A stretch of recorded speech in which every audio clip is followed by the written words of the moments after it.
Thank you, ladies and gentlemen. Hi, Commissioner. Ladies and gentlemen, as John highlighted, this is also, I'd like to once again reiterate the fact that this is an important agreement for us.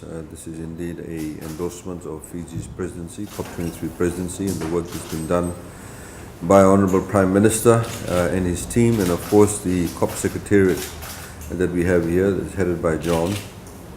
I'd like to thank the New Zealand Government for this initiative, which essentially provides targeted funding in respective areas of focus that the Fijian presidency has brought about to the COP discourse, but also in respect of assisting us with the specific projects that have emanated as a result of the COP23 negotiations. And New Zealand, of course, as you know, has been a good partner for Fiji.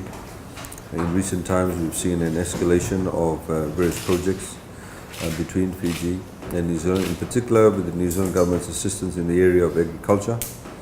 And as you know, that there are many climate-related aspects to agriculture. But it's my pleasure to have the opportunity to sign an agreement today that will provide an additional 2.5 million New Zealand dollars in support of Fiji's climate change COP23 presidency.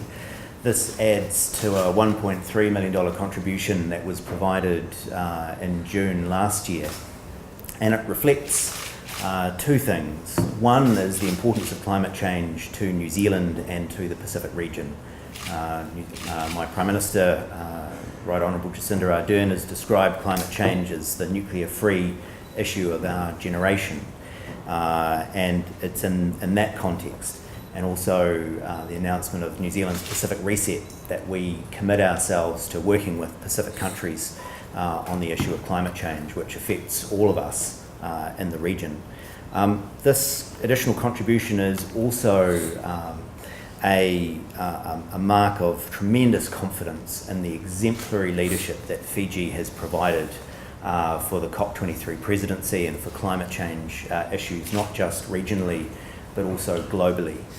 Fiji's leadership has been tremendously important to us, tremendously important to the region, and it has provided a voice on an issue that is of critical importance to people throughout the world.